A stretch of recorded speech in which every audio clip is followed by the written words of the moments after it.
Hello everyone, welcome back to my YouTube channel geographical है। आज की इस वीडियो में हम लोग अगस्त का वेदर मैप को इंटरप्रेट करेंगे। पिछली वीडियोस में हम लोग ने जनवरी और मई इन 2 महीनों का वेदर मैप इंटरप्रेट किया था और एक वीडियो में मैंने वेदर मैप के बेसिक्स बताए थे। अगर आपने अभी तक कोई भी बेसिक्स नहीं पढ़े हैं वेदर मैप के, तो भले ही आप वो 2 वीडियोस छोड़ सकते हैं, लेकिन बेसिक्स वाला वीडियो जो पहला वीडियो उसको ज़रूर देख लीजिएगा ताकि आपको समझ में आए। बाकी इस पूरे लेक्चर का पीडीएफ चाहिए तो अपने टेलीग्राम चैनल को ज्वाइन करिएगा, इसका लिंक मैंने डिस्क्रिप्शन में दे रखा है।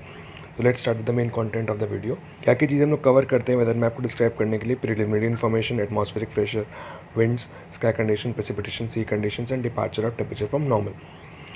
ये 7 हेडिंग्स हम लोग अपने आंसर्स में, मतलब अगर कोई मैप आपको दे दिया जाए, चाहे मई का, चाहे अप्रैल का, चाहे अगस्त का, तो आपको ये सातों कंडीशंस, ये सातों हेडिंग्स के अंदर इनके जो इसका जो आंसर होगा इन सातों हेडिंग्स में बांटना होगा, उसमें लिखना होगा, ठीक है। बाकी इन सबको कैसे इंटरप्रेट करते हैं, डिटेल एक्सप्लेनेशन आपको पहली वाली वीडियो में मिल जाएगा। अब अगस्त का वेदर मैप देखते हैं।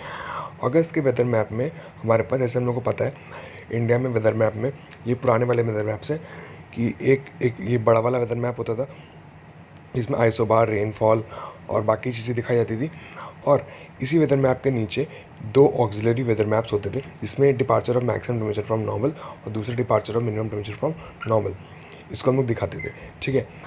अब प्रिलिमिनरी इन्फॉर्मेशन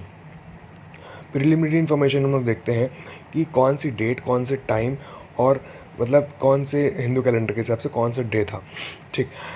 ये जो वेदर मैप है हमारा, ये थर्सडे टू 2 अगस्त 1979 का वेदर मैप है, और हिंदू कैलेंडर के हिसाब से ये श्रवण का महीना चल रहा था और 11वां दिन, श्रवण के महीने में 11वां दिन, और सक कौन सा था, 1901।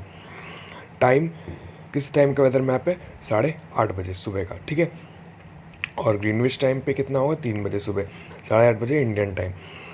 इसमें जो रेनफॉल है वो पिछले 24 घंटे में जो रेनफॉल हुई है उसको दिखा रहा है। अब मैप में कहाँ दिखाया जाता है?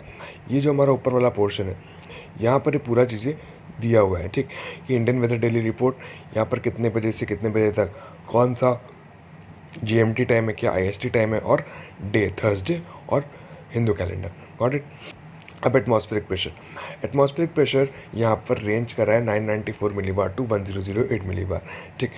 तो जो हाईएस्ट लोवेस्ट मिलीबार है यहाँ पर वो 994 मिलीबार है, ठीक, जो यहाँ आप देख सकते हैं, ठीक है। उसके बाद जो मेरे हिसाब से जो हाईएस्ट मिलीबार है वो है 1008 मिलीबार, ठीक है। इसमें हम लोगों ने देखा 994 से 1008 मिलीबार तक रेंज कर रहा है एटमॉस्फेरिक प्रेशर, और 2-2 मिलीबार के इंटरवल पे हमारे आइसोबार्स बने हुए हैं। कौन कौन से एरियाज ऑफ लो प्रेशर है? यहाँ पर टोटल 3 एरियाज़ दिखाए गए हैं लो प्रेशर के, ठीक। क्योंकि ये अगस्त का महीना है, यहाँ पर मानसून सीज़न इंडियन पेनिनसुला में या इंडियन सब कॉन्टिनेंट में देखा जाता है। उसके हिसाब से यहाँ पर काफ़ी एडवर्स या इंटेंस वेदर कंडीशंस होंगे। पहला लो प्रेशर एरिया कहाँ है? इलिप्स फॉर्म में है, जो कि सेंट्रल पाकिस्तान में, ठीक, ये वाला एरिया जो है, ठीक। ये लो प्रेशर एरिया कैसे पता चलता है? जहाँ पर एल लिखा होता है, कैपिटल एल, ठीक, इंग्लिश लेटर, ठीक। तो 3 लो प्रेशर एरियाज़ हम लोग को दिख सकते हैं यहाँ पर, ठीक है। इन 3 लो प्रेशर एरियाज़ में एक लो प्रेशर एरिया हमारा सेंट्रल पाकिस्तान में है, ठीक। दूसरा लो प्रेशर एरिया हमारा कहाँ पर है? सेंट्रल मध्य प्रदेश में, ठीक। और तीसरा लो प्रेशर एरिया हमारा छत्तीसगढ़ में, ठीक। ये 3 लो प्रेशर एरिया दिखाए जा रहे हैं। पहला लो प्रेशर एरिया में 994 आइसोबारिक सिस्टम है, सेकंड वाले में 996 और इसमें भी 996, ठीक है। उसके बाद areas of high atmospheric pressure, 2 areas of high atmospheric pressure देखे गए। कहाँ कहाँ पर? पहला जो एक एच यहाँ पर है हमारा, एक एच ये है हमारा, ठीक, और दूसरा एच ये हमारा, ठीक। पहला हाई प्रेशर एरिया का है अफगानिस्तान वाले एरिया में, नॉर्थ वेस्टर्न साइड में। दूसरा हाई प्रेशर एरिया हमारा कहाँ है? ये south of Andaman and Nicobar islands, जो हमारा ये बे ऑफ बंगाल है, यहाँ पर कौन सा डायरेक्शन हुआ है? South east. 2 लो हाई प्रेशर एरियाज हमारे, एक ये 1002 MB का और ये 1008 MB का है, ठीक। तो ये हमारे आइसोबार्स हो गए। उसके बाद ट्रेंड्स ऑफ आइसोबार्स क्या है, ठीक। अब यहाँ पर हम देख सकते हैं कि जो आइसोबार्स ने नॉर्थ में एक मानसूनिक ट्रफ बना रखी है, नॉर्थ वेस्ट डायरेक्शन से साउथ ईस्ट डायरेक्शन से, ठीक है। और जिसका जो एक्सिस है, मतलब अगर ऐसे ट्रफ है तो इसकी जो बीच की लाइन है, एक्सिस जो है वो कहाँ से पास हो रही है, it is passing through Anupgarh, Guna, Jabalpur and Angul. अगर आपको स्टेशन नहीं याद रहते हैं तो कोई दिक्कत नहीं है, ठीक है। आप लिख सकते हैं central part of these areas. जो पहला ट्रफ है हमारा वो ये देखिए, एक ये जो हमारी लाइन है ये नॉर्दर्न बे ऑफ बंगाल में जा रही है, ठीक, और ऊपर फिर नॉर्थ की तरफ शिफ्ट हो जा रही है। दूसरी ट्रफ जो हमारी बन रही है वो है ये हमारी जो है नॉर्थ ईस्ट डायरेक्शन में तो शिफ्ट हो रही है, बट नॉर्थ ईस्ट के बाद दोबारा से नॉर्थ में मूव कर जा रही है, ठीक। तो ये दो ट्रफ सिस्टम हमारे आइसोबारिक सर्कुलेशन से बन रहे हैं, ठीक, और बीच में ये लो प्रेशर एरियाज भी देखे जा रहे हैं। अब इसके बाद प्रेशर ग्रेडियंट, ठीक। प्रेशर ग्रेडियंट की बात करें, प्रेशर ग्रेडियंट होता है हाई प्रेशर और लो प्रेशर में डिफरेंस, ठीक। तो अगर आइसोबार्स पास हैं तो प्रेशर ग्रेडियंट स्टीप होगा, मतलब हाई होगा, और अगर आइसोबार्स दूर हैं तो इसका मतलब प्रेशर ग्रेडियंट जेंटल होगा, ठीक। तो peninsular India, north west bay of Bengal, यहाँ पर आइसोबार्स काफ़ी क्लोज है, ठीक। मतलब जैसे आप लोग यहाँ देख सकते हैं कि ये देखिए यहाँ पर आइसोबार्स काफ़ी क्लोज है, यहाँ पर आइसोबार्स काफ़ी क्लोज है, तो इसका मतलब यहाँ पर प्रेशर ग्रेडियंट काफ़ी स्टीप है। But on the other hand बाकी एरियाज़ में, जैसे इधर देख लें ये सेंट्रल पोर्शन में, यहाँ पर देख लें बे ऑफ बंगाल में, तो isobars are relatively far away, so यहाँ पर कैसा होगा, प्रेशर ग्रेडियंट क्या होगा, जेंटल होगा, ठीक। So the area surrounded by 998 millibars has the lowest degree of pressure gradient. अब तो ये हम लोगों ने एटमॉस्फेरिक प्रेशर की बात की, अब ओशनिक कंडीशंस देखते हैं। ओशनिक कंडीशंस हम लोग जनरली जो ओशन होता है वहाँ पर MOD या RO ये सब लिख के बताते हैं, ये मैंने आपको पहली वीडियो में बताया था। सो साउथ ईस्ट ऑफ चेन्नई और सदर्न गल्फ यहाँ पर सी कंडीशंस मॉडरेट है, ठीक। और मिनिकॉय में और अरेबियन सी के साउथर्न पोर्शन में वहाँ पर very rough to very rough conditions, देखते हैं कैसे। अब यहाँ पर देख लीजिए क्या लिखा है, मॉडरेट, MOD मतलब होता है मॉडरेट, यहाँ पर भी क्या लिखा है, मॉडरेट, यहाँ पर भी क्या लिखा है, मॉडरेट, तो यानी सी कंडीशंस आर मॉडरेट है यार। बट यहाँ पर देखिए VRO टू RO, VRO का मतलब होता है वेरी रफ और RO का मतलब होता है रफ। तो इन एरियाज़ में जो सी कंडीशंस हैं वो हमारी मॉडरेट है, बट जो साउथ ऑफ मिनिकॉय आइलैंड्स हैं अरेबियन सी में, यहाँ पर सी कंडीशंस हमारी रफ टू वेरी रफ, ठीक है। इसके बाद ओशनिक कंडीशंस हो गई। हम बात करते हैं विंड्स की। विंड्स बहुत ही इंपॉर्टेंट है। विंड्स में हम लोग एक जनरलाइज्ड पिक्चर देते हैं कि किस डायरेक्शन में कौन सी विंड्स मूव कर रही होंगी, ठीक है। अब बिकॉज ये अगस्त का महीना है, सो ऑब्वियसली यहाँ पर जितना विंड्स का मूवमेंट हो रहा होगा ये साउथ वेस्ट मानसून विंड्स होगी, ठीक। विंड्स का डायरेक्शन कैसे मेजर करते हैं मैं पहले ही बता चुका हूँ आपको। बस देखिए जैसे सर्कल्स बने हैं, ठीक, और यहाँ पर हमारा एक बार बना है और ये हमारे इसमें और जो लाइंस होती हैं विंड स्पीड्स की लाइंस हैं, ये पहली वाली जो होती है 10 नॉट, अब ये दूसरी 5 नॉट। तो जिस तरफ हमारा ये हेड होता है उस तरफ हमारी विंड आ रही होती है। मतलब अगर इसको देखें तो ये हमारा वेस्ट वाला पोर्शन, सॉरी ईस्ट वाला पोर्शन है, तो इस पर्टिकुलर चीज़ में ईस्ट से विंड आ रही होगी, ठीक। तो हम लोग देख सकते हैं कि जितना भी ये हमारा वाला पोर्शन है इसमें सारे इस वाले पोर्शन में सारे लगभग जो विंड सिस्टम्स हैं वो ऐसे हैं, वेस्टर्ली हैं, यानी वेस्ट से विंड आ रही है, ठीक। और इस वाले पोर्शन में हम लोग देख सकते हैं विंड्स किधर से आ रही है, ईस्ट की तरफ से आ रही है, विंड का डायरेक्शन ईस्ट है, ठीक।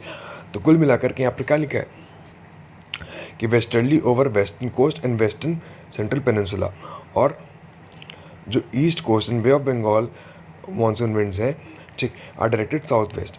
नॉर्दर्न इंडिया में विंड्स का डायरेक्शन ईस्ट में मूव कर जाता है, ठीक। हम लोग को पता है जब मानसून आता है तो एक ब्रांच इधर से स्ट्राइक करती है और एक ब्रांच इधर से स्ट्राइक करती है, ठीक है। सो जो इधर से विंड होगी इसका डायरेक्शन ईस्ट से आ रहा होगा, इधर से वेस्ट से आ रहा होगा, ठीक। सो कुल मिलाकर अगर आप यहाँ पर भी देखेंगे तो यहाँ पर भी सर्कल्स में देखिए, ये वाला सर्कल अगर देखिए तो ये ऐसे बना हुआ है, तो मतलब ये हेड इधर है, तो इसका मतलब विंड इधर से आ रही होगी ईस्ट से।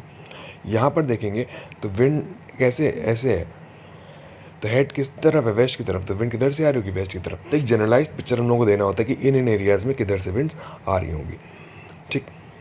उसके बाद वेलोसिटी ऑफ विंड्स। वेलोसिटी हम लोग देखते हैं bye counting the bars, but हम लोग एग्जैक्ट वैल्यू नहीं लिखते हैं, हम लोग सिंपल मतलब एक रेंज ऑफ वैल्यूज़ लिखते हैं। नॉर्थ और साउथ ऑफ लक्षद्वीप में 13 से 27 नॉट्स के बीच में विंड स्पीड रेंज कर रही है। ठीक, ये लक्षद्वीप है। यहाँ पर आप देख सकते हैं ये हमारा बार, ये है सर्किल, और 1 2 और 3 यानी 30 नॉट्स। हम लोग एग्जैक्टली 30 नॉट्स नहीं लिखते हैं, हम लोग एक अप्रॉक्सीमेशन लिखते हैं। अब यहाँ पर ये भी देख सकते हैं कि यहाँ पर 30 नॉट्स है, ठीक, यहाँ पर बाकी जगह 30 नॉट्स नहीं है, बाकी जगह कहीं पर 20 है, कहीं पर 15 है। तो हम लोग एक रेंज ऑफ वैल्यूज़ लिख देते हैं 13 to 27 नॉट्स। विशाखापट्टनम में 30 नॉट्स दिखाई गई है। Middle and south eastern Bengal में 18 to 22 नॉट्स दिखाई गई है, ठीक है। और coastal parts of Orissa, Andhra, where monsoon is very active, ठीक है। यहाँ पर स्ट्रॉन्ग बीज है। यहाँ पर wind speed is 25 knots in Tiruchirappalli, 20 knots in Prayagraj, 15 knots in Lucknow and Hyderabad. बाकी पूरे एरियाज़ में 1 से 10 तक नॉट विंड स्पीड है। हम लोग इसको मैप पे देखते हैं जब, तो हम लोग देख सकते हैं कि ये वाला जो एरिया है, ठीक, यहाँ पर विंड स्पीड ज़्यादा है, ठीक, यहाँ पर विंड स्पीड ठीक है, ठीक। अब इधर सेंट्रल पार्ट में देखते हैं, मतलब टेरेस्ट्रियल पार्ट है, ठीक। तो यहाँ पर भी हम लोग देख रहे हैं कि विंड स्पीड हमारी क्या है, रेंज कर रही है फ्रॉम 18 to 20 नॉट्स, कहीं पर 18 to 22 नॉट्स, कहीं पर 15 नॉट्स है, कहीं पर 20 नॉट्स है। तो बिकॉज ये मानसून सीजन है तो अलग अलग विंड स्पीड्स में यहाँ पर विंड्स देखी जाएंगी। स्काई कंडीशंस, स्काई कंडीशन हम लोग देखते हैं बाय सीइंग द क्लाउड्स, मतलब जो सर्किल्स होते हैं। तो बिकॉज ये रेनी सीजन है तो ज़्यादातर जितने भी हम लोग यहाँ देख सकते हैं, जितने भी बॉक्सेस है सब में कलर्ड है। तो इसका मतलब most of the sky is covered with clouds. अब अगर फुल कलर्ड है, ऐसे ही हमारा बॉक्स है और इसमें फुल ब्लैक कलर है, तो इसका मतलब फुल स्काई कवर्ड है, मतलब ओवरकास्ट स्काई है। अगर हमारा हाफ कलर्ड है तो इसका मतलब half sky is covered with clouds.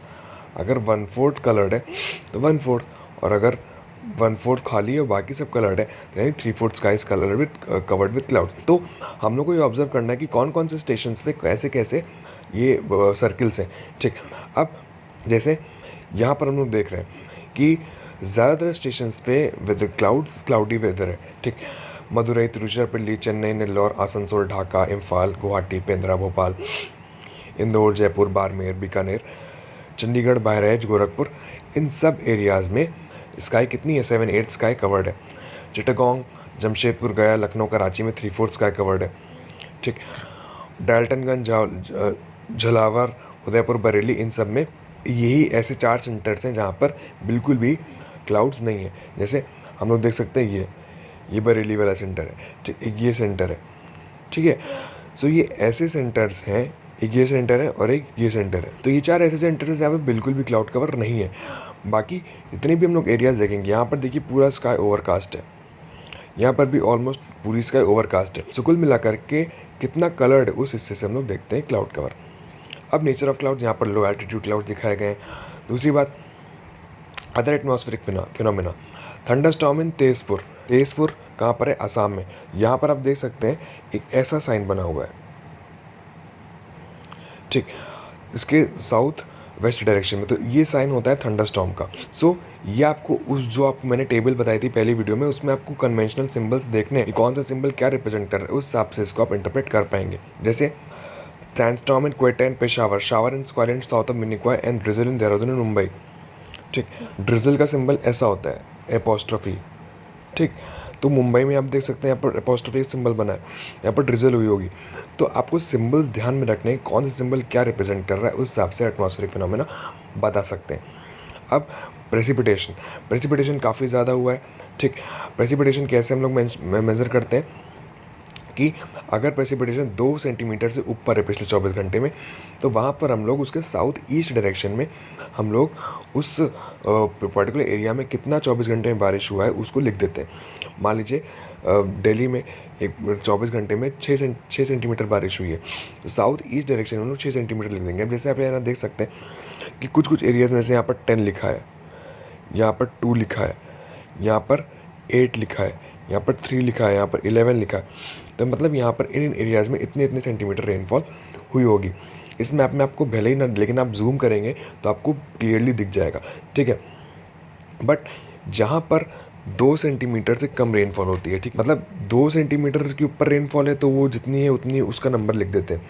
But अगर 0.25 सेंटीमीटर से 0.74 सेंटीमीटर तक रेनफॉल हो रही है तो उसको हम लोग इस लाइन से दिखाते हैं, बार से, ठीक, बिकॉज हम लोगों को इतना डेसिमल में लिख नहीं सकते। जैसे यहाँ पर देखिए बार बना हुआ है, यहाँ पर ही बार बना हुआ है, तो कुल मिलाकर के हम लोग बार का साइन यूज़ करते हैं। अब बाई चांस रेनफॉल 0.75 से 1.49 सेंटीमीटर तक है, ठीक, तो उसको हम लोग 1 सिंबल से रिप्रेजेंट करते हैं।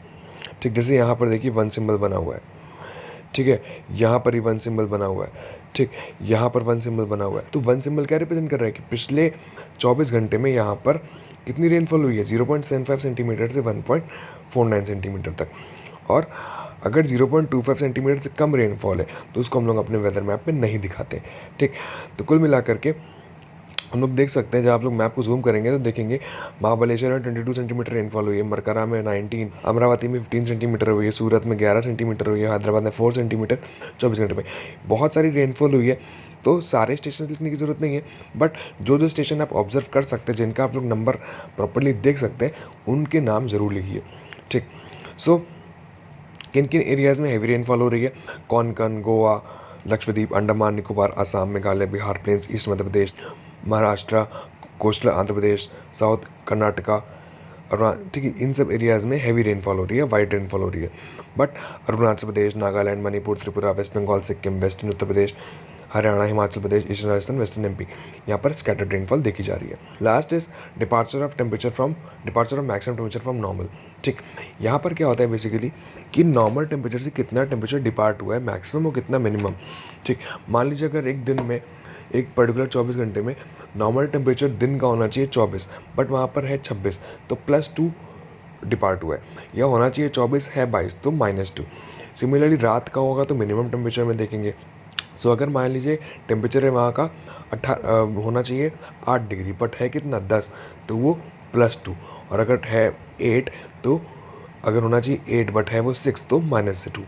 ठीक, तो किन किन एरियाज़ में हम लोग देखते हैं, तो इसको दिखाने के लिए अगर पॉजिटिव डेविएशन है तो सिंगल लाइन यूज़ करते हैं, नेगेटिव डेविएशन है तो डॉटेड लाइन्स हम लोग यूज़ करते हैं, और अगर जीरो डेविएशन है मतलब कोई डेविएशन नहीं हुआ है तो डॉटेड लाइन और उसके नीचे हम लोग सिंगल लाइन। ठीक, सो हम लोग इस मैप में देख सकते हैं कि किन किन एरियाज़ में हम लोग पहले मैक्सिमम टेम्परेचर देखते हैं कि ये देखिए ये +2 वाला साइन है, ये ऐसे ऐसे इधर करके ये ऐसे ऐसे इधर जा रहा है।